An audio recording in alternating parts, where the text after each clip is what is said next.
All right, we got voicemails. We skipped last week. We're back. Anchor.fm/the CU podcast. Let's go to the first one here. Hey, Pat and Ian. Question about emulation and copyright issues and Xbox. Not a debate about if piracy, emulation, and all that is okay or morally right or whatever, but about paying money. We see Nintendo go after emulation sites for charging money. Microsoft has the development mode on their new Xbox. They charge you $20 to activate it. They know that people are not developing apps using it. I mean, some are, but we know, be real, 90% of people are using it to emulate GameCube games on an Xbox. Microsoft's charging $20 for that. They're also selling consoles because of it. I know people that were going to buy a PS5 or an Xbox. They bought the Xbox instead to use dev mode to emulate. Did Microsoft open themselves up to a $100 billion lawsuit from Nintendo because they charge $20 for dev mode and are continuing to allow people to emulate with it? Thanks. Curious about the question. Bye. No. No, dev mode, they're not advertising emulation. They're not providing emulators. Emulating in general is not illegal. Because you don't know what you're not providing ROMs. They're not providing ROMs. They don't know what you're emulating. They don't have like instructions on their Microsoft site saying this is how you do it. Furthermore, there is a whole other reason for dev mode to exist that they can point to as being a verified reason why it exists. Yeah, it's fine. They're charging you $20 for a service, and the console is not for emulation. It's for another. It's like it's fine. I mean, a bar charges a cover fee. I go in there and I punch someone. Are they? I'm sure if Nintendo had a problem with it, they would have spoken to Microsoft by now about it. Be like, you guys gotta knock that off.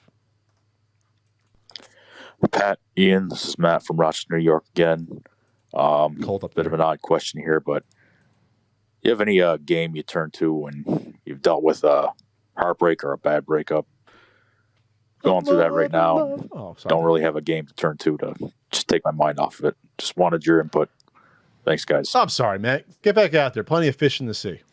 My response for that always, whether it's a death or something, romantic happened in my life, I turn to something that is grindy that I can turn my head off. I play Pokemon and I level up Pokemon, or my favorite game series to go to since its inception is I play Etrian Odyssey, which is a grindy first-person dungeon crawler where you have to draw your own maps. Old school. Yeah, I mean, whatever you're into, find something where you're repeating the same kind of like gameplay loop every 5 minutes or so. Something where you can turn your head off and there's no story, but it's enjoyable. RPGs are good for that because you can just be like, I'm done doing story stuff and I'm just going to watch the numbers go up for a few hours. That's what I would suggest. Hey, Pat. Hey, Ian. This is Greg calling from Florida. Greg? This question's for Ian. I was just interested to see what flower strains and edibles you prefer. Thanks. Love the podcast. My favorite edibles are Smokies, Jamberry, sour Jamberry edibles. Jamberry. Jamberry. It's like I've also heard the combination referred to as bumbleberry. It's like berry and apple and strawberry. Strains. As time goes on, I think there's really less and less of a difference between sativa and indica. I've had indicas that make me very tired, but I've also had sativas that make me very tired. So really, I just go for whatever looks nice and smells good because I want it to taste decent. Hey guys, it's Andrew of Ukraine. Hey, Andrew. Question to both of you. Did you ever had a game that you played and loved as a kid, and when you wanted to buy it again nowadays, you found out that this game is rare and crazy expensive? In Ukraine, we never had NES games officially. We played Chinese Famiclones and cheap bootlegged cartridges. And guess what? My favorite games were Zen Intergalactic Ninja, Rockin' Cats, and Contra Force. Wow. And yeah, now those cost couple hundreds each. Yeah, Contra Force in particular. Anyway, thank you for your podcast. Tommy Tallarico sucks. Bye.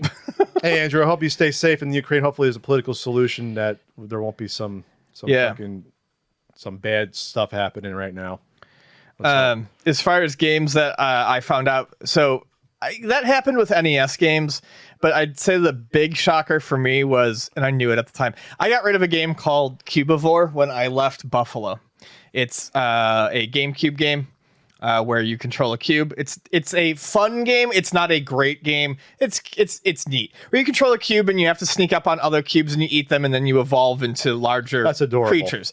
Was it like $1,000 now in the game? It's like $350 or $400 now. And it was a weird game that was hard to find when it came out. And it was one of those games where like I'd been buying and paying attention to video game prices for a long enough time that when I handed it to the dude at GameStop to sell it, I said, this is going to kick my ass in a couple of years. Well, and he goes, what do you mean? it? Because I needed money to fucking move out of Buffalo. Okay. How much did you get? I actually, I got like 25 in cash for it at the time. And I think they sold it for like 55. So I should have known then that at a GameCube game that was a couple of years old that, they didn't make that many of them probably. Right. Small print run. So I was just like this, and he's like, why? And I'm like, this is going to be worth a lot in the future. I just know this is going to be one of those games. And yeah, sure enough, I've wanted it back. It's not like an amazing game, so like I'll live without it, but I wanted to play all the way through it again. It's quirky, and yeah, right? It's quirky. Last time I checked, it was like $350. So I'm sure it's probably like $500 to $600 now. Someone's birthday's coming soon. So 7 months. 7 months. Next one here. Hi, Pat and Ian, or Ian and Pat. This is Jordan from Eastern Canada. Love the show. Listening to you guys talk about the video game years makes me really miss them. And as with everybody else, I wish there was a way to feasibly do the 90s. I know you said it was a huge headache to make, but my God, I'd buy it. I'd literally buy it, all of it. My question for you is, where do the limited, sealed, and the value drops come from? Okay. Thanks. Keep up the great work. The value, Ian said that in Stadium Events video. Sealed, I did that. I started doing that in the collection video that Ian hated me for filming that back in like 2012, like summer, that summer. Yep. And then what was the third one? Limited.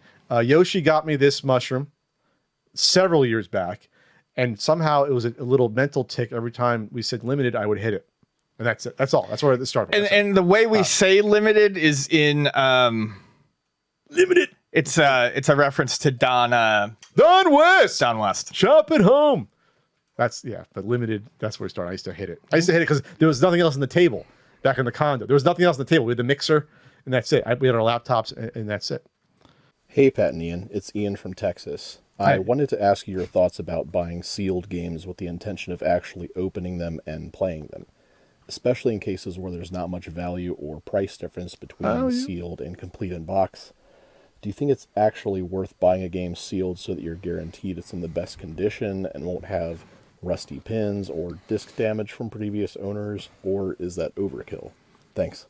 I love freeing them from their plastic prison. There's been, I know one of them specifically was New Adventure Island, whatever the Japanese name is. But there have been a few games that I've purchased in the past couple of years for PC Engine that it's easier to find copies of them new. It's easier to find copies new than it is used. And when you do find a used copy, it's like maybe $10 cheaper. I always buy the new copy in that instance. Rip it open, get that new game smell. It's fun. Yeah, I mean, if it's a game like that, it's not unethical to open a sealed game that's even ready. No, there's nothing unethical about it. You can do whatever you want. It's just like, we look at the collector side, how many there are out there. But yeah, I have no problem opening a sealed game up. If you really want to, it's your game. You can do it. It's fun. It's still the same object somehow. Without a thin fucking micrometer of cellophane. Whoa, look at that. Wow, it's the same object? Really? A little sassy, Patrick. Pat and Ian, it's Lamley here from the UK, Nottingham to be precise. Just about to make some enchiladas in the kitchen, and the question I want to ask you guys is, I'm a huge fan of video games and professional wrestling, so I was just wondering, number one, do you guys watch AEW or New Japan Pro Wrestling still currently? Not anymore. And what are your favourite wrestling games that you've played over the years? Obviously, No Mercy is the big one for a lot of people. Yeah, No Mercy. Obviously, Fire Pro Series we talked about a lot. No Mercy I never got into totally because the mechanics are fine, but I'm so used to like Fire Pro mechanics that it's hard for me to play another wrestling game that much. Besides, I mean, I played the SmackDown games and like those. So I guess with No Mercy, I did play it for a bit on an emulator, but never got super in depth with it. No Mercy, I played a lot of all of the AKI wrestling games because my friend growing up, my closest friend growing up who was also into wrestling was the person I knew who had an N64. We played those constantly. We used to do, our favorite way to set up those AKI games was to do 40-man battle royals. No over-the-top rope elimination. Oh, wow. You had to get pinned or submitted. Takes forever, It took hours, but it was fun to fucking kill a couple hours after school and there was nothing else. And it was always fun to, like see what wrestler you were going to get. Sure. So I love those. Obviously Fire Pro is my favorite wrestling game series. I really like that. And, I did have fun with some of the SmackDowns as well. Oh yeah, they were good. And then the one coming out, they did the engine from scratch for this new one coming out because it was such a mess from before. Yeah, that's why they skipped 2 years, I think. 1 year at least. Yeah. Just to throw it out, I mean, we talked about it when it was coming out because we were in it, but Retromania Wrestling has a really nice engine to it. I like it. Combination of WrestleFest and Fire Pro, basically. Yeah, it's a really good engine. I would recommend people play it. I know it was kind of the point of the game to like focus on the indie wrestlers, but and I know it's a small company, but I just that engine with more wrestlers or a creator wrestler would be. Mike knows that. It'd be great. I'm sure he does know that. Obviously, creator wrestler would vault it up to the upper echelon. Fantastic game. If everyone could create themselves in any wrestling game, that's creator wrestler. If creator wrestler was not in wrestling games, I think the popularity would take such a hit because like that's like such a big part of it nowadays. Like, oh yeah, huge part. Do you want to do one more? One more. Well, I'm sure you fine gentlemen have heard the news about me not being a television CEO anymore, and I'm sure you're just absolutely heartbroken about it. Or at least you would be if you had one to begin with. But I'll have you know, just like when I left Atari Age, it was totally my decision. I was always just a placeholder CEO, and I knew I could better serve this great company as the CCO. Especially when you factor in my 3,000 years of experience doing that exact job. Let me just look up what it is real quick, because, you know, when you get my age, you forget things. The CCO directs the company's creative output, developing artistic design strategy that defines the company's brand, creates the unique image of the firm, and deliver this distinctive design. Who wrote this? Did I write this? To consumers, and create a clear brand image which is fundamental throughout the company. Yes, I was born for that shit, so suck it! Okay. Oh, best of luck in the new role there, yeah. Tommy. Best of Good luck. Best of luck as CCO.